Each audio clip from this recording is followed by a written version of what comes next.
සුබම සුබ දවසක් වේවා කියලා අදත් ආදරෙන් පිළිගන්නවා මගේ ආදරණීය නංගි මල්ලි වගේම මගේ ආදරණීය සහෝදර සහෝදරියන්. අපිට උසස් පෙළට වගේම කැම්පස් එකටත් අත්‍යවශ්‍ය වෙන විෂයක් වෙන තර්ක ශාස්ත්‍රය නැත්නම් ලොජික් කියලා හඳුන්වන විෂය තවත් එක් විෂය කොටසක් පිළිවෙත් තමයි අද අපි කතා කරන්න බලාපොරොත්තු වෙන්නේ.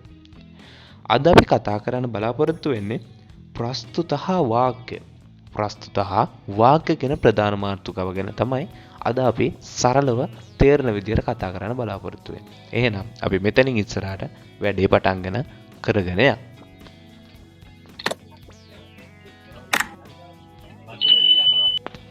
අපි මුලින්ම බලමු ප්‍රස්තුතයක් කියන්නේ මොකද්ද කියලා. ප්‍රස්තුතයක්. මොකද්ද ප්‍රස්තුතයක් කියලා කියන්නේ?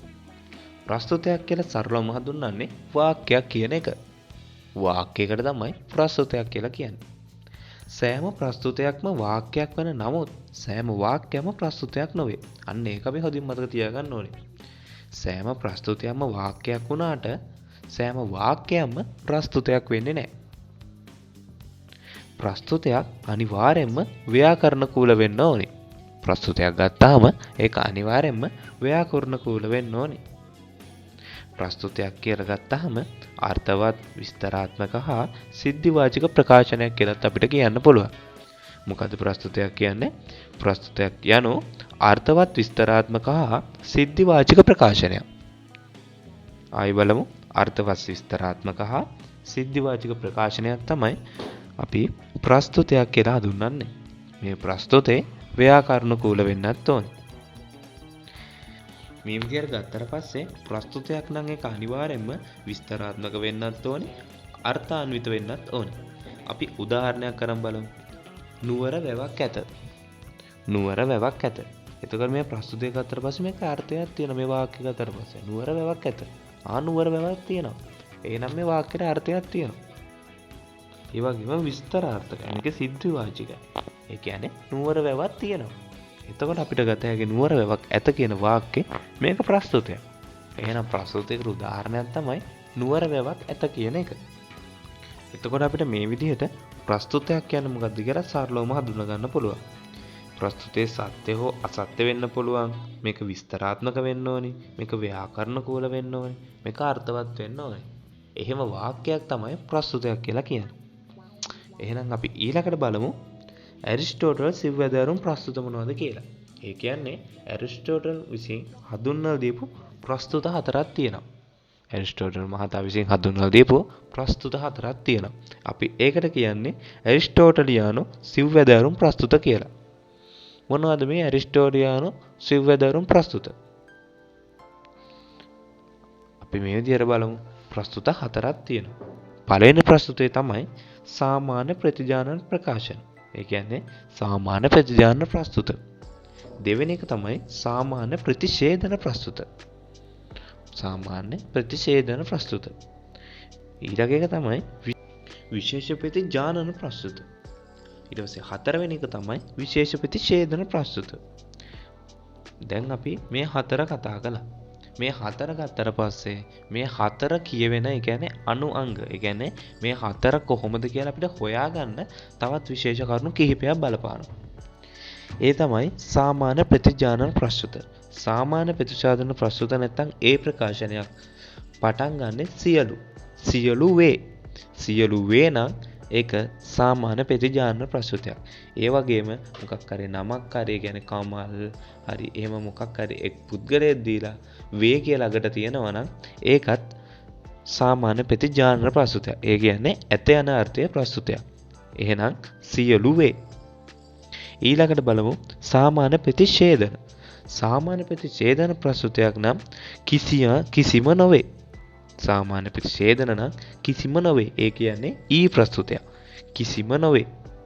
සාමාන්‍ය ප්‍රතිෂේධන කිසිම නොවේ. ඊළඟට බලමු විශේෂ ප්‍රතිජානන. ඒ කියන්නේ ඒත් ඇත යන අර්ථයේ විශේෂ ප්‍රතිජානන ගත්තට පස්සේ සමහර වේ. සමහර වේ. එහෙම නැත්නම් බොහෝ.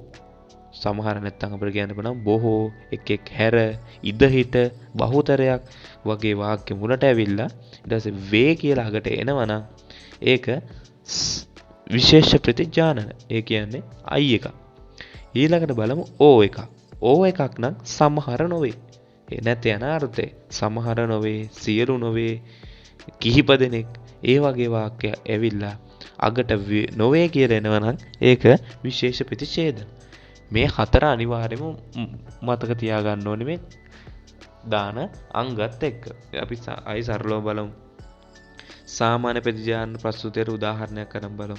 සියලු ළමයි අහිංසක වේ. සියලු වේ. සියලු වේ නම් ඒක ඒ ප්‍රස්තුතයක්. ඊළඟ වාක්‍යය අරන් බලමු. සාමාන්‍ය ප්‍රතිඡේදන. ඒ කියන්නේ නැත යන අර්ථය. කිසිම ළමයෙක් අහිංසක නැත. අන්න එතන මුලට එළ දෙන කිසිම. කිසිම ළමයෙක් අහිංසක නැත. එහෙනම් ඒක සාමාන්‍ය ප්‍රතිඡේදන. ඒ කියන්නේ ඊ එකක්. ඊළඟ එක බලමු විශේෂ ප්‍රතිජානන. විශේෂ ප්‍රතිජානන කියන්නේ සමහර වේ කියන එක. සමහර වේ කියන එක. අපි බලමු උදාහරණේ. සමහර ළමයින් අහිංසක වේ. සමහර ළමයින් අහිංසක වේ නම් ඒක අයි එකක්. ඊළඟ එක බලමු විශේෂ ප්‍රතිඡේදන. ඒ කියන්නේ ඕ එකක්. සියලු නොවේ නැත්නම් සමහර නොවේ. සමහර ළමයින් අහිංසක නැත. අන්න සමහර ළමයින් අහිංසක නැත. ඔන්න අපිට දැන් AEIO ඒ කියන්නේ ඇරිස්ටෝටෙලියානු සිව්වැදෑරුම් ප්‍රස්තුත ටික හරි. එකක් නම් සියලු වේ එනවා. එකක් නම් කිසිම නොවේ එනවා. එකක් නම් සමහර වේ නැත්නම් බොහෝ වේ නැත්නම් එකෙක් හැර වේ නැත්නම් ඉද හිට වේ නැත්නම් බහුතරයක් වේ නැත්නම් වේ විදිහට අයි ප්‍රකාශන ගන්න පුළුවන්. ඊට පස්සේ ඕ ප්‍රකාශනයක් නම් සමහර නොවේ, එක්ක කිහිප දෙනෙක් නොවේ, නැත්නම් සියලු නොවේ විදිහට අපිට මේ ප්‍රස්තුත හතර හඳුනා ගන්න පුළුවන්. අපි මේ ප්‍රස්තුත හතර වෙන වෙනම සරලව හඳුනාගෙන බලමු. අපි මුලින්ම බලමු සාමාන්‍ය ප්‍රතිජානන ප්‍රස්තුතයක් නැත්නම් සාමාන්‍ය ප්‍රතිජානන ප්‍රකාශයක් කියන්නේ මොකක්ද කියලා. සාමාන්‍ය ප්‍රතිජානන ප්‍රකාශයක් කියලා කියන්නේ යම් වස්තුවක උක්ත පදයට අයත් සමාජිකයන් එකෙකු නෑර අවධානය කරන ප්‍රස්තුත වේ. ඒ කියන්නේ යම් ප්‍රස්තුතයක් ගත්තට පස්සේ ඒ උක්ත පදයට අයත් සමාජිකයෝ එකෙකු නෑර. ඒ කියන්නේ සියලුම දෙනා අවධානය කරන ප්‍රස්තුත තමයි සාමාන්‍ය ප්‍රතිජානන කියලා කියන්නේ. ඒ කියන්නේ ඒක. ප්‍රතිජානන ප්‍රස්තුත යනු ඇත යන අර්ථයේ ප්‍රස්තුත වේ. අපි මුලින් කිව්වේ ප්‍රතිජානන කියන්නේ තියෙනවා කියන අර්ථය. නැත්නම් ඇත යන අර්ථය. පිළිකර උදාහරණයක් අරන් බලමු. සියලු ළමයින් අහිංසක වෙති. සියලු ළමයින් අහිංසක වේ. මේ වාක්‍ය ගත්තට පස්සේ මේ උක්ත පදය තමයි ළමයි කියන එක. එම පදයට මුලින් ඇති සියලු යන පදයෙන් ළමයන් එකෙකු නෑර අවධානය කරනවා. එතකොට සියලු ළමයින් අහිංසක වෙති කියන වාක්‍යයේ ළමයි තමා උක්තේ. එම් පදයේ මුලින් තියෙන සියලු කියන පදයෙන් ළමයින් එකෙකු නෑර අවධානය කරනවා. එබැවින් මෙම සාමාන්‍ය ප්‍රස්තුතයක් වන අතර එය ඇත යන අර්ථය ප්‍රස්තුතයක්ද වේ කියලා අපිට හඳුන්වන්න පුළුවන්. අපි තව උදාහරණ අරන් බලමු. හැම ගෙම්බෙක්ම කලිසම් අදිති. හැම ගෙම්බෙක්ම කිව්වම එකෙකු නෑර අවධානය කරනවා. ඒකට සියලු වේ. හැම ගෙම්බෙක්ම කලිසම් අදිති. තව උදාහරණයක් අරන් බලමු. ගිරවා පක්ෂියකි. ඔන්න ගිරවා කියලා තනි පදයක් අපිට දෙලා තියෙනවා. එතකොට පුද්ගලයෙක් හරි සතෙක් හරි තනි පදයක් දෙලා තියෙනවා නම් ගිරවා කිව්වට පස්සේ සියලුම ගිරව් මේකට අයිති වෙනවා. ගිරවා පක්ෂියකි. එතකොට ගිරවා පක්ෂියෙක් කිව්වම සියලු වේ. එහෙනම් ඒකත් සාමාන්‍ය ප්‍රතිජානන නැත්තම් ඒ ප්‍රස්තුතයක්. ඊළඟ කරන් බලමු. ඔක්කොම රජවරු කපටියෝය. ඔක්කොම රජවරු කියවම සියලු රජවරු කියලා තමයි ගන්නෙ. සියලු රජවරු වේ. සියලු රජවරු කපටි වේ. තව උදාහරණයක් කරන් බලමු. නරි එකෙක් නෑර කපටිය. නරි එකෙක් නෑර කපටිය. එතකොට නරි එකෙක් නෑර කිව්වට පස්සේ සියලුම නරි මේකට අයිති වෙනවා. නරි එකෙක් නෑර කපටිය කිව්වට පස්සේ සියලු වේ. එහෙනම් මේක සාමාන්‍ය ප්‍රතිජානන ප්‍රකාශය. එහෙනම් අපි සාමාන්‍ය ප්‍රතිජානන කියන්නේ මොකද්ද කියලා සරලවම හඳුනාගත්තා.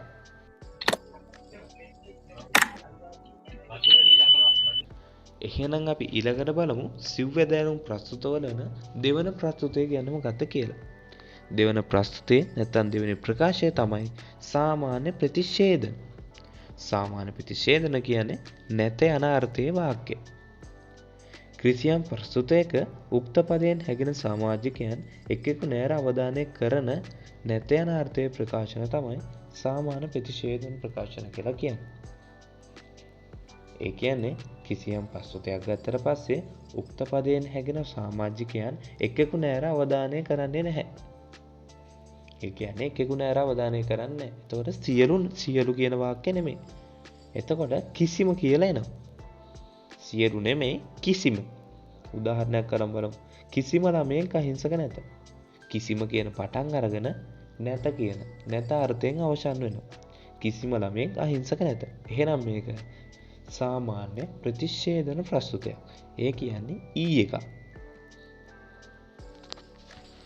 එහෙනම් දෙවෙනි ප්‍රස්තුතෙත් හරි. සාමාන්‍ය ප්‍රතිෂේධන ප්‍රකාශන නැත්තම් සාමාන්‍ය ප්‍රතිෂේධන ප්‍රස්තුත කියන එක මොකක්ද කියලා අපි සරලව කතා කළා. ඊළඟට අපි බලමු සිව්වැදෑරුම් ප්‍රස්තුත වෙන තුන්වෙනි ප්‍රස්තුතය මොකක්ද කියලා. අපිට හම්බෙන තුන්වෙනි ප්‍රස්තුතය තමයි විශේෂ ප්‍රතිජානන ප්‍රස්තුත. නැත්තම් විශේෂ ප්‍රතිජානන ප්‍රකාශන කියලා හඳුන්වනවා. අපි බලමු විශේෂ ප්‍රතිජානන ප්‍රකාශන නැත්තම් විශේෂ ප්‍රතිජානන ප්‍රස්තුත කියන මොකක්ද කියලා. යම් ප්‍රස්තුතයක උක්ත පදයට අයත් සමාජිකයන්ගෙන් එක් අයෙකුට වඩා කොටසක් ගැන පමණක් අවධාරණය වේ නම් එය විශේෂ ප්‍රතිජානන ප්‍රස්තුතයක් වේ. එවැනි වාක්‍ය ඇත යන අර්ථයෙන් ඇති විට එය විශේෂ ප්‍රතිජානන ප්‍රස්තුතයක් ලෙස හඳුන්වනු ලබයි. විශේෂ ප්‍රතිජානන කියන්නේ මොකක්ද කියලා හරියටම හඳුනගන්න අපි උදාහරණ කිහිපයක් අරන් බලමු. සමහර ළමයින් අහිංසකයි. සමහර වේ. ප්‍රතිජානන කියන්නේ ඇත යන අර්ථයනේ. එතකොට විශේෂ ප්‍රතිජානන කියලා කියන්නේ උක්ත පදයෙන් හැගෙන සියලුම සමාජිකයන් නෙමෙයි. ඒ කියන්නේ සමහරක්. ඒ කියන්නේ සමහර දෙනෙක්. සියලුම දෙනා නෙමෙයි සමහරක් ගැන තමයි මේකදී අවධානය යොමු කරන්නේ. එතකොට සමහර වේ. සියලු ළමයි අහිංසක වේ. එතකොට ඒක එකක්. විශේෂ ප්‍රතිජානනයක්. තව උදාහරණයක් අරන් බලමු. ඇතැම් ළමයි කඩිසරේ. ඇතැම් කියලා කිව්වට පස්සේ සියලු දෙනාම හැගෙවෙනවද? නෑනේ. ඇතැම් කිව්වට පස්සේ සමහරක්. ඒ කියන්නේ ළමයි කට්ටියකින් ඇතැම් ළමයි කිව්වට පස්සේ ළමයි කිහිප දෙනෙක් තමයි හැගෙවෙන්නේ. ඇතැම් ළමයි කඩිසරයි. ඇතැම් වේ. එතකොට මේකත් විශේෂ ප්‍රතිජානනය. ඊළඟ එක බලමු. බොහෝ ගොවියෝ දුප්පත්ය. බොහෝ කිව්වට සියලුමද? නෑනේ. බොහෝ කිව්වට පස්සේ සමහරක්. එහෙනම් සියලු ගොවියෝ දුප්පත්ය කරෙන්න ඕනේ. එහෙම නෑනේ. එතන ඇවිල්ලා තියෙන්නේ බොහෝ ගොවියෝ දුප්පත්ය. එතකොට බොහෝ කියන්නේ සමහරක්. ඒ කියන්නේ සමහරක් ගොවියෝ දුප්පත්ය කියන එක. එහෙනම් අපිට මේකත් හඳුන්වන්න පුළුවන් විශේෂ ප්‍රතිජානන ප්‍රකාශයක් කියලා. එතකොට අපි දැන් කතා කළා සාමාන්‍ය ප්‍රතිජානන ප්‍රකාශන මොනවද? සාමාන්‍ය ප්‍රතිඡේදන ප්‍රකාශන මොනවද? විශේෂ ප්‍රතිජානන ප්‍රකාශන කියන්නේ මොකක්ද කියලා. එතකොට දැන් අපිට ඉතුරු වෙලා තියෙන්නේ සිව්වැදෑරුම් ප්‍රස්තුත වලින් තවත් එක් ප්‍රස්තුතයක් විතරයි. ඒ තමයි විශේෂ ප්‍රතිඡේදන ප්‍රස්තුත. මොකක්ද මේ විශේෂ ප්‍රතිඡේදන කියලා කියන්නේ? අපි කිව්වා ප්‍රතිඡේදන කියලා කියන්නේ නැත යන අර්ථයේ ප්‍රස්තුත. එහෙනම් මේකත් නැත යන අර්ථයේ ප්‍රස්තුතයක් තමයි. අපි බලමුකෝ විශේෂ ප්‍රතිඡේදනයක් කියන්නේ මොකක්ද කියලා. විශේෂ ප්‍රතිඡේදනයක් කියලා කියන්නේ ප්‍රස්තුතයක උක්ත පදයෙන් කියවන සමාජිකයන්ගෙන් කොටසක් ගැන කියවෙන නැත යන අර්ථයේ වාක්‍ය වේ. ඒ කියන්නේ ප්‍රස්තුතයක් ගත්තට පස්සේ ඒ උක්ත පදයෙන් කියවන සමාජිකයෝ ඉන්නවනේ. ඒ සමාජිකයන්ගෙන් කොටසක් ගැන කියවෙන නැත යන අර්ථයේ වාක්‍ය.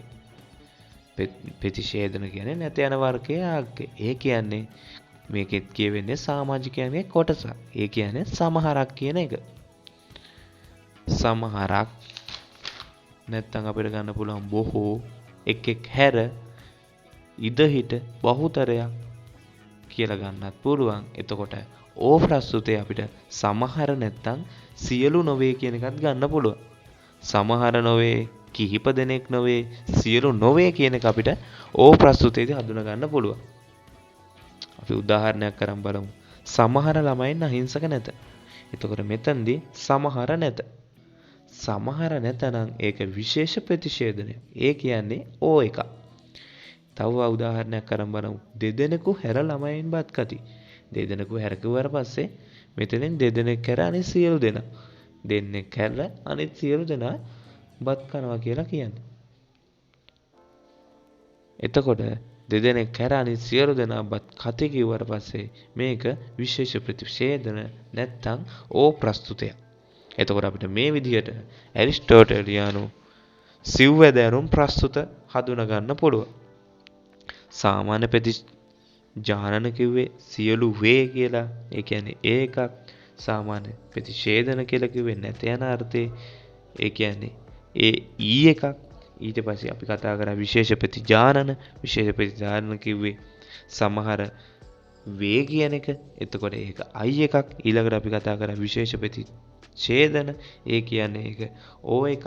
ඒ කියන්නේ සමහර නොවේ නැත්තම් සියලු නොවේ කියන එක. මේ හතර ඔයගොල්ලෝ පටලවා ගන්න නැතුව හරියටම මතක තියාගන්න. මේ හතර අපිට මෙතනින් ඉස්සරහා පාඩම් වලට අනිවාර්යයෙන්ම වැදගත් වෙනවා. මේ හතර AEIO කියන හතර අපිට පැටළුනොත් ඉස්සරහා පාඩම් කරගෙන යන්න අමාරුයි. ඒ හින්දා මේ පාඩම් හතර ලියලා තියාගන්න. ඒ කියන්නේ සියලු වේ කියන එක. ඊට පස්සේ ඊ කියන්නේ කිසිම නොවේ කියන එක. ඊට පස්සේ අයි කියන්නේ සමහර වේ නැත්තම් බොහෝ වේ නැත්තම් එකෙක් හැර වේ නැත්තම් ඉද හිට වේ නැත්තම් බහුතරයක් වේ කියන එක. ඊට පස්සේ ඕ එකක් කියන්නේ සමහර නොවේ නැත්තම් කිහිප දෙනෙක් නොවේ නැත්තම් සියලු නොවේ කියන එක. මෙන්න මේ හතර අනිවාර්යයෙන්ම මතක තියාගන්න. මේ හතර අනිවාර්යයෙන්ම ඉස්සරහට වැදගත් වෙනවා. එහෙනම් අපි මේ කොටසෙන් තව චුට්ටක් ඉස්සරහට යමු. ඊළඟට අපි බලමු ප්‍රමාණීකృత ප්‍රකාශනයක අංග මොනවද කියලා. ඒ කියන්නේ මෙවැනි ප්‍රකාශවල අංග කිහිපයක් අපිට දැක ගන්න පුළුවන්.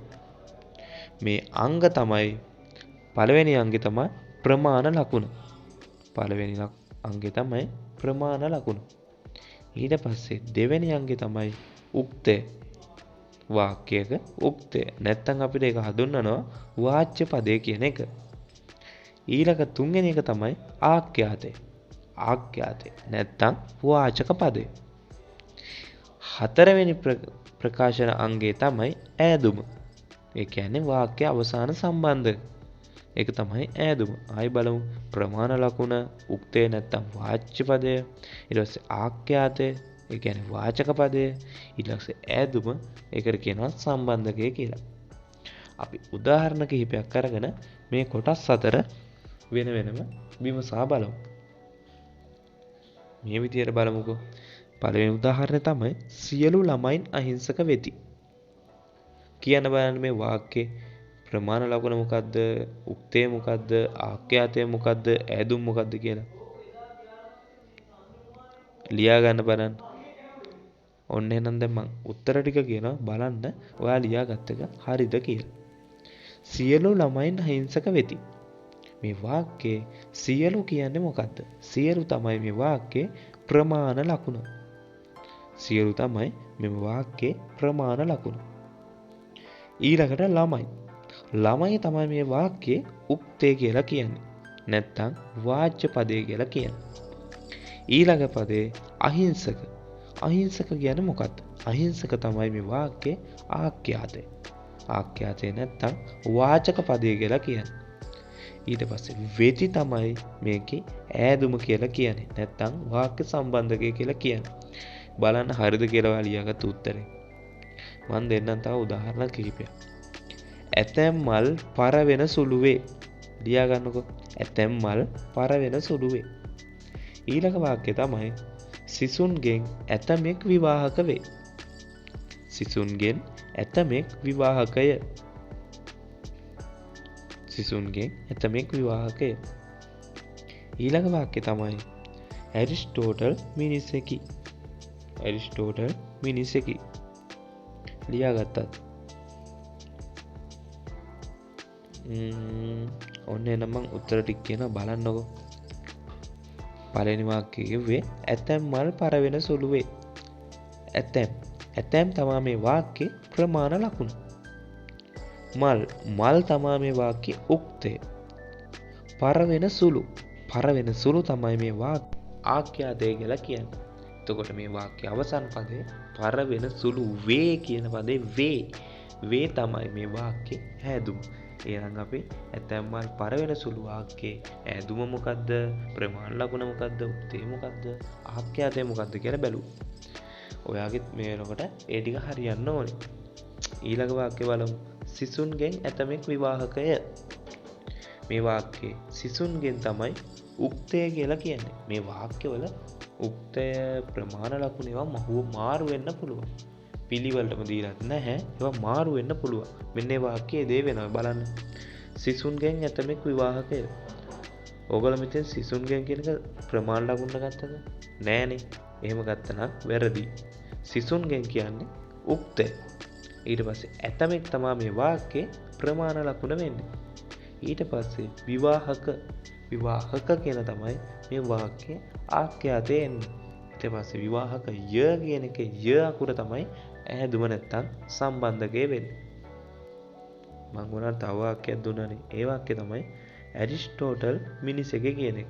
එතකොට මේ වාක්‍යයේ ඇරිස්ටෝටල් තමයි උක්තේ. එතකොට මිනිසෙක් කියන්නේ ඒකත් මේ වාක්‍යයේ උක්තේ. එතකොට එක වාක්‍යයකට උක්ත දෙකක් තියෙන්න පුළුවන්. එතකොට අපි දැන් බැලුවා ප්‍රමාණිකృత ප්‍රකාශනයක අංග මොනවද කියලා. අපිට හම්බුණා ප්‍රමාණ ලකුණ ඊට පස්සේ උක්තේ නැත්නම් වාච්‍ය පදය, ඊට පස්සේ ආඛ්‍යාතය නැත්නම් වාචක පදය, ඊට පස්සේ අපිට හම්බුණා ඈදුම නැත්නම් සම්බන්ධකය කියලා කොටස් හතරක්. ඊට පස්සේ අපි මේ කොටස් හතර වාක්‍ය වලට දාලා වෙන වෙනම ඒ වාක්‍ය හඳුනත් ගත්තා. ප්‍රස්තුතයක් ගත්තට පස්සේ සෑම ප්‍රස්තුතකම ප්‍රමාණ ලකුණක් හා ගුණයක් තියෙනවා. ප්‍රස්තුතයක ප්‍රමාණ ලකුණ හඟවන්නේ ඒ ප්‍රමාණ ලකුණේ. ඒ කියන්නේ ප්‍රස්තුතයක ප්‍රමාණය හඟවන්නේ ඒ ප්‍රමාණ ලකුණේ. ප්‍රමාණයක් එක් වූ විට ප්‍රස්තුතයක් සාමාන්‍ය ප්‍රස්තුතයක් නැත්නම් විශේෂ ප්‍රස්තුතයක් වෙනවා කියලා අපිට හඳුනා ගන්න පුළුවන්. අපි ඊට පස්සේ බලමු ප්‍රස්තුතයක ගුණය හඟවන්නේ එම් ප්‍රස්තුතයේ ඈදුම මගින්. ඈදුමට අනුව ප්‍රස්තුතය එක්ක ප්‍රතිජානන වෙනවා නැත්නම් ප්‍රතිෂේධන වෙනවා. ඒ කියන්නේ ප්‍රස්තුතයක ඈදුම මගින් එක්ක ප්‍රස්තුතය ප්‍රතිෂේධන වෙනවා නැත්නම් ප්‍රතිජානන වෙනවා. ඒ කියන්නේ ඇත යන අර්ථය නැත්නම් නැත යන අර්ථය වෙනවා. අපි උදාහරණයක් අරන් බලමු. ඒකක් නැත්නම් සාමාන්‍ය ප්‍රතිජානනය. සාමාන්‍ය ප්‍රතිජානනයක් නම් සියලු වේවය. ඊට පස්සේ ඊ සාමාන්‍ය ප්‍රතිෂේධනයක්. සාමාන්‍ය ප්‍රතිෂේධනයක් නම් කිසිම නොවේ. ඊළඟට අයි එකක්. අයි එකක් කියන්නේ විශේෂ ප්‍රතිජානනයක්. ඒ කියන්නේ සමහර වේ කියන එක. ඊළඟට ඕ එකක්. ඕ එකක් කියන්නේ විශේෂ ප්‍රතිෂේධනයක්. සමහර නොවේ කියන එක. එහෙනම් අපි මේ කියලා දීපු ටිකෙන් සරල අභ්‍යාසයක් කරමු. මන් දෙන ඔයගොල්ලන්ට වාක්‍ය ටිකක් ඕගොල්ලෝ කියන්න ඕනේ මේක සාමාන්‍ය ප්‍රතිජානනයක්ද නැත්නම් ඒ එකක්ද ඊ එකක්ද අයි එකක්ද ඕ එකක්ද කියලා. අපි වාක්‍ය 15ක් මේ විදිහට කතා කරමු. සියලු පොත් මිල අධික වේ. සියලු පොත් මිල අධික වේ. ප්‍රමාණ ලකුණ සියලු ඈදුම වේ. සියලු වේ නම් අපි කිව්වා සියලු වේ නම් මොකද්ද? ආන්න හරි. සියලු වේ නම් ඒක ඒ ප්‍රස්තුතයක්. සියලු වේ ඒ ප්‍රස්තුතයක්. ඊළඟ වාක්‍ය බලමු. ඇතැම් ගස් උසය. ඇතැම් ය. ඇතැම් නම් ඒක සමහර. සමහර වේ නම් අපි කිව්වා ඒක අයි එකක් කියලා. ඇතැම් ය ඒ කියන්නේ සමහර වේ කියන එක. සමහර වේ නම් ඒක අයි එකක්. තුන්වෙනි වාක්‍ය බලමු. කිසිම නරියෙක් මෝඩ නැත. කිසිම නැත. කිසිම නොවේ නම් මොකද්ද? කිසිම නොවේ නම් අපි ඒක දානවා ඊ එකක්. ඒ කියන්නේ සාමාන්‍ය ප්‍රතිෂේධනය. කිසිම නොවේ. කිසිම නොවේ නම් ඊ එකක්. හතරවෙනි වාක්‍ය බලමු. බොහෝ ගුරුවරු කාරුණිකය. බොහෝ ගුරුවරු කාරුණිකය. බොහෝ කියන්නේ සියලුම දෙනාද? නැහැනේ. බොහෝ කියන්නේ සමහරක්. සමහරක් ගුරුවරු කාරුණිකයලු. සමහර වේ නම් ඒක අයි ප්‍රස්තුතයක්. ඊළඟ වාක්‍ය බලමු. බහුතරයක් සේවකයෝ කඩිසර නැත. බහුතරයක්. බහුතරයක් කියන්නේ සමහරක්. බහුතරයක් කියන්නේ සමහරක්. සමහර නොවේ නම් මොකද්ද? සමහර නොවේ නම් ඒක විශේෂ ප්‍රතිෂේධනයක්. එහෙනම් ඒක ඕ ප්‍රස්තුතයක්. ඊළඟ වාක්‍ය බලමු. තල්මසා ශීරපාහි සත්වයකි. තල් මසා ශීරපහේ සත්වයකි. මම ඔයගලන්ට කලිනුත් කිව්වා පුද්ගලයෙක් ගැනමක් හරි සතෙක් ගැනමක් හරි වලින් තියෙනවනම් ඒක වේ කියලා අගට එනවනම් තල් මසා ශීරපහේ සත්වයෙක් කියන වාක්‍යය ඒ ප්‍රස්තුතයක් කියලා. ඒ කියන්නේ මෙතන එන්නේ සියලු වේ කියන එක. සියලු වේ නම් මේක ඒ ප්‍රස්තුතයක්. ඊළඟ වාක්‍යය අරන් බලමු. මයිනා සිව්පා සත්වයක් නොවේ. එතන තියෙන්නේ සත්ව නාමයක්. එතකොට මයිනා සිව්පා සත්වයක් නොවේ කියන්නේ කිසිම නොවේ කියන එක. එහෙනම් කිසිම නොවේ නම් අපි දැම්මේ ඒක ඊ ප්‍රස්තුතයක් කියලා. ඊළඟ වාක්‍යය බලමු. යමෙක් මිටිද ඔහු කපටිය. එතකොට මේ වාක්‍යය ගත්තට පස්සේ යමෙක් කියන්නේ සියලු. යමෙක් කියන්නේ සියලු කියන එක. යමෙක් මිටිද ඔහු කපටිය කිව්වම සියලු වේ. එහෙනම් මේක ඒ ප්‍රස්තුතයක්. යමෙක් කිව්වට පස්සේ සියලු කියන පදේ තමයි හැඟවෙන්නේ. යමෙක් මිටිද ඔහු කපටිය කිව්වට පස්සේ ඒක ඒ ප්‍රස්තුතයක්. ඊළඟට බලමු. සිසුන්ගෙන් දෙතුන් දෙනෙක් අලසයි. සිසුන්ගෙන් දෙතුන් දෙනෙක් අලසයි. සිසුන්ගෙන් දෙතුන් දෙනෙක් කිව්වට පස්සේ සිසුන් ඔක්කොම නෙමේ සමහරක් දෙතුන් දෙනෙක් තමයි අලස. එහෙනම් අපිට ඒක ලියන්න පුළුවන් ඒක අයි ප්‍රස්තුතයක් කියලා. ඊට පස්සේ බලමු 10 වෙනි වාක්‍යයේ එකෙකු නෑර ගවයෙන් ශක්තිමත් වේ. එකෙකු නෑර කියලා කිව්වට පස්සේ ඒකේ සියලු කියන වගේ හැගෙන්නේ. එකෙකු නෑර කිව්වට පස්සේ එකෙක්වත් නැර ඒ කියන්නේ ඔක්කොම. එකෙක් නෑර කිව්වට සියලුම දෙනා. සියලුම ගවයෙන් ශක්තිමත් වේ. එතකොට සියලු වේ නම් අපි දන්නවා මොකද්ද? හරි. සියලු වේ නම් ඒක ඒ ප්‍රස්තුතයක්. ඊළඟ වාක්‍ය බලමු. දෙදෙනෙකු හැර සෙසු කුරුල්ලන් වේගවත් වේ. දෙදෙනෙකු හැර නම් සියලුද නෑනේ. දෙදෙනෙකු හැර නම් සමහර වේ. සමහර වේ නම් ඒක විශේෂ ප්‍රතිජානනයක්. ඒ කියන්නේ අයි ප්‍රස්තුතයක්. ඊළඟට බලමු. යමෙක් අලසද ඔහු දිනන්නේ නැත. යමෙක් අලසයි නම් ඒක කිසිම කියනවා පදේ තමයි හැඟවෙන්නේ. යමෙක් අලස නම් ඔහු දිනන්නේ නැත. ඒතකොට කිසිම අලස කෙනෙක් දිනන්නේ නැතනම් කිසිම නොවේ නම් ඒක ඊ ප්‍රස්තුතයක්. ඊළඟට බලමු. හැම පාඩමක්ම අමාරු නැත. හැම පාඩමක්ම අමාරු නැත කිව්වට පස්සේ සියලු පාඩම්. ඒ කියන්නේ හැම පාඩමක්ම අමාරු නැත කිව්වට පස්සේ ඒතකොට සියලු පාඩම් අමාරු නොවේ. එතකොට නැත්තම් අපිට කියන්න පුළුවන් සමහර පාඩම් අමාරු නොවේ කියන එක. සමහර පාඩම් අමාරු නොවේ කිව්වත් සියලු පාඩම් අමාරු නොවේ කිව්වත් අපිට ඒක දෙන්නේ ඕ ප්‍රස්තුතයක්. තවත් වාක්‍ය දෙකක් තියෙනවා අපිට කතා කරන්න. ඊළඟ වාක්‍ය බලමු. සමහර විභාග ලේසි වේ. සමහර වේ නම් අපි දන්නවා කෙලින්ම එක විශේෂ ප්‍රතිජානනයක්. ඒ කියන්නේ අයි එකක් කියලා. ඊළඟ වාක්‍ය බලමු. එකෙක් හැර අන් වෛද්‍යවරු අවංක වේ. එකෙක් හැර අනෙක් වෛද්‍යවරු අවංක වේ. එකෙක් හැර ගියාට පස්සේ එතන සියලුම දෙනා ඉති වෙන්නේ නැහැ. එක්කෙනෙක් නැහැනේ. එහෙනම් සමහර කියන එක තමයි. සමහර වේ නම් ඒක අයි ප්‍රස්තුතයක්.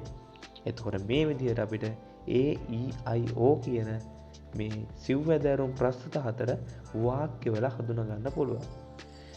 මේක අනිවාර්යයෙන්ම ඔයගොල්ලෝ එක්සෑම් එකට එන දෙයක්. ඒ හින්දා මේ හතර නම් හරියටම බලා ගන්න නංගියේ මල්ලියේ ආදරණීය සහෝදරයා සහෝදරිය. මේගොල්ලන් ඔයගොල්ලන්ට අත්‍යවශ්‍ය වෙන කොටසක්. මේ කොටස් හතරෙන් තමයි ඉස්සරහා පාඩම් ඔක්කොම හැදිලා තියෙන්නේ. AEIO කියන මේ මූලිකාංග හතර පදනම් කරගෙන තමයි ඉස්සරහා පාඩම් ඔක්කොම හැදිලා තියෙන්නේ. අපි එහෙනම් ඊළඟට මේ කොටසටම අදාළ තවත් එක් පුංචි කොටසක් තියෙනවා. ඒ කොටසත් කතා කරලා අද වීඩියෝ එක අවසන් කරමු. අපි බලමු නිගාමී අනුමානයක් කියන්නේ මොකක්ද කියලා. නිගාමී අනුමානයක් කියන්නේ මොකක්ද කියලා. නිගාමී අනුමානයක් කියලා කියන්නේ සාමාන්‍යකරණයකින් විශේෂිතකරණයක් නිගමනයක් ලෙස ගම්‍ය කරන ලබන තාර්කික තර්කන ක්‍රමවේදයට තමයි නිගාමී අනුමානය කියලා කියන්නේ. ඒ කියන්නේ සාමාන්‍යකරණයකින් විශේෂ කරන නිගමනයක් ලෙස ගම්‍ය කරගන්න ලබන තාර්කික තර්කන ක්‍රමවේදය. නිගාමී තර්කයක් කියලා කිව්වේ සාමාන්‍යකරණයකින් පටන්ගෙන විශේෂිත නිගමනයකින් අවසන් වන තර්කනේ. එතකොට නිගාමී අනුමාන කියලා කියන්නේ විසාමාන්‍යකරණයකින් පටන්ගෙන විශේෂිත නිගමනයක් ලෙස ගම්‍ය කරගන්න ලබන තාර්කික තර්කන ක්‍රමවේදයට තමයි නිගාමී අනුමානය කියලා කියන්නේ. මෙම තර්කන ක්‍රමය මුල්වරට විධිමත්ව හඳුන්වා දුන්නේ ඇරිස්ටෝටල් මහතා විසින්. ඇරිස්ටෝටල් විසින් තමයි මේ ක්‍රමයක් මුල්වරට හඳුන්වා දීලා තියෙන්නේ. මේ අනුමානයේ ප්‍රධාන ප්‍රභේද කොටස් දෙකක් තියෙනවා. ඒ කියන්නේ නිගාමී අනුමානය ගත්තට පස්සේ එහි ප්‍රධාන කොටස් දෙකක් අපිට දැක ගන්න පුළුවන්. මේ කොටස් දෙකද අපිට අත්‍යවශ්‍යම කොටස් දෙකක්. අපි ඊළඟට බලමු මේ කොටස් දෙක මොනවද කියලා. මේ කොටස් දෙක තමයි පළවෙනි කොටස අව්‍යහිත අනුමානය. අව්‍යහිත. දෙවෙනි කොටස තමයි විවහිත අනුමානය. අව්‍යහිත අනුමානය සහ විවහිත අනුමානය තමයි නිගාමී අනුමානයේ ප්‍රධාන ප්‍රභේද දෙක. මේ ප්‍රභේද අපිට හඳුන්වලා දුන්නේ ඇරිස්ටෝටල් විසින්. කෙටි ප්‍රශ්න වලට අනිවාර්යෙන් මේ වගේ කොටස් අහන්න පුළුවන්. ඒ හින්දා මේ වගේ තැන් හොඳට මතක තියාගන්න. ඊළඟට අපි සරලව කතා කරලා බලමු මෙම කොටස් දෙක මොනවද කියලා. අව්‍යහිත අනුමානය නැත්නම් ඍජු අනුමානය. ඍජු ඒ කියන්නේ කෙලින් අනුමානය තමයි අව්‍යහිත අනුමානය කියලා කියන්නේ. අපි ඒකේ සරලව තේරුම අරන් බලමු. ෂණික ඍජු අරුත ලබා දේ. ඒ කියන්නේ ෂණික ඍජු අරුත කියන ෂණික ඍජු කියන අරුත තමයි අපිට අව්‍යහිත අනුමානයෙන් ලබා දෙන්නේ. එක් අවයව ප්‍රකාශනයක් පමණක් යොදාගෙන ෂණික නැතහොත් ඍජුව නිගමනයක් ගම්‍ය කර ගැනීම මෙහිදී සිදු කරයි. ඒ කියන්නේ මේදී එක් අවයවයක් පමණයි යොදාගන්නේ. ඒ අවයවය යොදාගෙන ෂණිකව ඒ කියන්නේ කෙලෙන් ඍජුව නිගමනයක් ගම්‍ය කර ගැනීම මෙම අව්‍යහිත අනුමානයේදී සිද්ධ වෙනවා. උදාහරණයක් අරන් බලමු. හැම ළමයෙක්ම දගකාරයි. අපිට තියෙන්නේ එකම එක අවයවයක් පමණයි. හැම ළමයෙක්ම දගකාරයි කියන අවයවය. අපි ඒකෙන් නිගමනයකට ඇවිල්ලා තියෙනවා එම නිසා කිසිම ළමයෙක් දගකාරය නොවන්නේ නොවේ. අපිට ඒක තේරෙනවනේ. හැම ළමයෙක්ම දගකාරයි කියුවට පස්සේ ඔක්කොම ළමයි දගකාරයිනේ. එතකොට අපිට නිගමනයකට එන්න පුළුවන් එම නිසා කිසිම ළමයෙක් දගකාර නොවන්නේ නෙවෙයි. ඒ කියන්නේ කිසිම ළමයෙක් දගකාර නොවන්නේ නැත. ඒ කියන්නේ දගකාර නොවන ළමයි නැත කියන එක තමයි කියන්නේ. අපිට අවයවය දුන්නේ හැම ළමයෙක්ම දගකාරයි. ඒ කියන්නේ ඉන්න ඔක්කොම ළමයි ලෝකෙ කොහේ ළමයි දියත් ඒ හැම ළමයෙක්ම දගකාරයි. එහෙනම් අපි නිගමනයකට ආවා එම නිසා කිසිම ළමයෙක් දගකාර නොවන්නේ නැත කියලා. මේක ඔයාලට පැහැදිලිද? ඒ කියන්නේ කිසිම ළමයෙක් දගකාර නොවන්නේ නොවේ. ඒ කියන්නේ හැම ළමයෙක්ම දගකාරයි කියන නිගමනයට ආවා අපි එක් අවයව ප්‍රකාශයකින්. ඒකට තමයි විවහිත අනුමානය නැත්නම් ඍජු අනුමානය කියලා කියන්නේ. තව උදාහරණයක් කරන් බලමු. සියලු මිනිස්සු මැරෙන සුළුයි. ඒ කියන්නේ අපිට එක අවයවයක් දීලා තියෙනවා සියලු මිනිස්සු මැරෙනවා. ඒ කියන්නේ මේ ලෝකේ ඉන්න සියලුම මිනිස්සු මැරෙනවා. එහෙනම් අපිට නිගමනයකට එන්න පුළුවන් එම නිසා කිසිම මිනිසෙක් නොමැරෙන සුළු නෙවෙයි. කිසිම මිනිසෙක් නොමැරෙන සුළු නෙවෙයි. ඒක අපිට තේරෙනවානේ. හැම මිනිහෙක්ම මැරෙනවා කිව්වා නම් ආයි මැරෙන්නේ නැති මිනිස්සු ඉන්න විදියක් නැහැනේ. දැන් අතනත් ඔක්කොම ළමයි දගකාරයි කිව්වට පස්සේ ආයි දගකාර නැති ළමයි ඉන්න විදියක් නැහැනේ. එතන අවයි හින්දා කිසිම ළමෙක් දගකාර නොවන්නේ නොවේ කියලා. ඊට පස්සේ මෙතන සියලු මිනිස්සු මැරෙන සුළුයි කියන වාක්‍යයෙන් අපි නිගමනයකට ආවා. එම නිසා කිසිම මිනිසෙක් නොමැරෙන සුළු වේ කියලා. එතකොට කිසිම මිනිසෙක් මැරෙන්නේ නැහැ කියලා අපි මේ නිගමනයකට ආවා. එතකොට එක් අවයව ප්‍රකාශනයක් පමණක් යොදාගෙන ශ්‍රේණික නැතොත් ඍජු නිගමනයකට මෙතෙන්දී අපි ආවා. ඒකට අපි හැදුනා අව්‍යහිත අනුමානය කියලා. එහෙනම් ඒ කොටසත් හරි. ඊට පස්සේ අපි බලමු ඇරිස්ටෝටල් අපිට හඳුන්වලා දුන්න දෙවෙනි අංගය මොකක්ද කියලා. දෙවෙනි අංගය තමයි විවහිත අනුමානය. අරක ඍජුයි මේක වක්‍රයි. විවහිත අනුමානය. මොකද්ද මේ විවහිත අනුමානය කියලාත් කියන්නේ? විවහිත අනුමානය කියලා කියන්නේ අවයව ප්‍රකාශන දෙකක් යොදාගෙන නැත්තම් චක්‍රව නිගමනයක් ගම්‍ය කර ගැනීම. ඒ කියන්නේ අවයව ප්‍රකාශන දෙකක් යොදාගෙන නැතහොත් වක්‍ර ආකාරයෙන් නිගමනයකට ගම්‍ය කර ගන්නවා. අතෙන්දී අපි ඍජුවම කෙලින් නිගමනයකට ආවා. එතෙන්දී අවයව දෙකක් යොදාගෙන වක්‍ර නිගමනයකට තමයි අපි එන්නේ. ඒක පැහැදිලිද? එහෙනම් අපි ඒකට උදාහරණයක් කරන් බලමු. සියලු ළමයි දගකාර වෙති. එන්න පළවෙනි අවයවය. සියලු ළමයි දගකාර වෙති. ඊළඟ අවයවය තමයි සියලු අලි පැටවුන් ළමයින් වෙති. ඔන්න එතකොට අපිට මෙතන අවයව දෙකක් තියෙනවා. සියලු ළමයන් දගකාර වෙති. ඊට පස්සේ සියලු ළමයි අලි පැටවුන් වෙති. මේ අවයව දෙක පදනම් කරගෙන අපි උදාහරණයකට එනවා. උදාහරණයක නෙමෙයි. අපි එතනින් නිගමනයකට එනවා. එම නිසා සියලු අලි පැටවුන් දගකාර වෙති කියලා අවයව ප්‍රකාශ දෙකක් යොදාගෙන වක්‍රව නිගමනයකට පැමිණෙනවා. අවයව ප්‍රකාශන දෙකක් යොදාගෙන වක්‍රව නිගමනයකට එන එකට තමයි අපි කියන්නේ ව්‍යවහිත නැත්නම් වක්‍ර අනුමානය කියලා. සියලු ළමයින් දගකාර වෙති. සියලු අලි පැටවුන් ළමයින් වෙති. එම නිසා සියලු අලි පැටවුන් දගකාර වෙති කියලා අපි නිගමනයකට එනවා.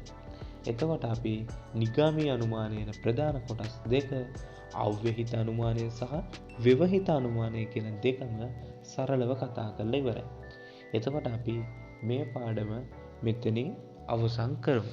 ඊට පස්සේ අපි ඊළඟ පාඩමෙන් බලමු අව්‍යහිත අනුමානයේ ප්‍රභේද. ඊට පස්සේ මේ අව්‍යහිත අනුමානයේ ප්‍රභේද ගොඩක් අපිට දැක ගන්න පුළුවන්. අපි ඒක ඊළඟ වීඩියෝ එකෙන් කතා කරමු. එහෙනම් අද අපි මේ වීඩියෝ එකෙන් කතා කළේ ප්‍රස්තුත හා වාක්‍ය කියන දේ සම්බන්ධයෙන්. අපි බැලුවා ප්‍රස්තුතයක් නම් ඒක වාක්‍යයක් වෙන්න ඕනේ. ඒ වුණාට සෑම වාක්‍යයක්ම ප්‍රස්තුතයක් වෙන්නේ නැහැ කියන එක අපි හදින් මතක තියාගන්න ඕනේ. ප්‍රස්තුතයක් නම් ඒක ව්‍යාකරණ වෙන්න ඕනේ. ඒ වගේම අර්ථවත් විස්තරාත්මක සිද්ධිවාචක ප්‍රකාශනයක් වෙන්න ඕනේ.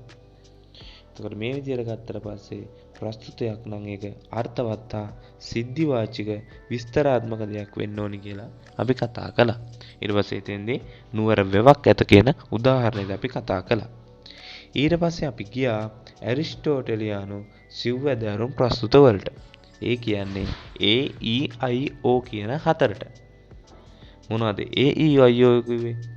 සාමාන්‍ය ප්‍රතිජානන, ඒ කියන්නේ ඇත යන අර්ථය, ඒ කියන්නේ සියලු වේ කියන එක. ඊට පස්සේ සාමාන්‍ය ප්‍රතිෂේධන, ඒ කියන්නේ නැත යන අර්ථය. එතකොට අපි කතා කරා කිසිම නොවේ.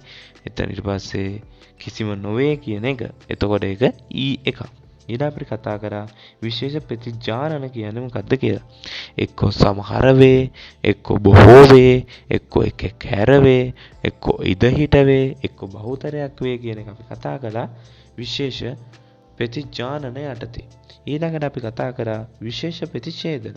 ඒ කියන්නේ සමහර නොවේ, නැත්නම් කිහිප දෙනෙක් නොවේ, නැත්නම් සියලු නොවේ යන නැත යන අර්ථයේ වාක්‍ය සම්බන්ධයෙන්.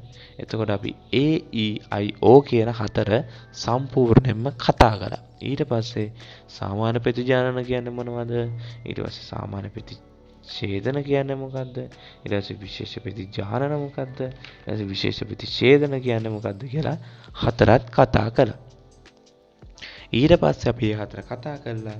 ඊට පස්සේ බැලුවා ප්‍රමාණිකృత ප්‍රකාශනයක අංග කීයක් තියෙනවද? ඒ මොනවද කියලා. අපි එතෙන්දී අංග හතරක් ගැන කතා කළා. අපි කතා කරා ප්‍රමාණ ලකුණ, උක්තය නැත්නම් වාචක පදය, ඊට පස්සේ අපි කරා ආඛ්‍යාතය නැත්නම් වාචක පදය, ඊළඟට අපි කතා කරා ඈදුම නැත්නම් සම්බන්ධකය කියන අංග හතර සම්බන්ධයෙන්. ඊට පස්සේ අපි උදාහරණ අරගෙන ඒ උදාහරණවල මේ අංග හතර කොහොමද කියලා විමසලා බැලුවා.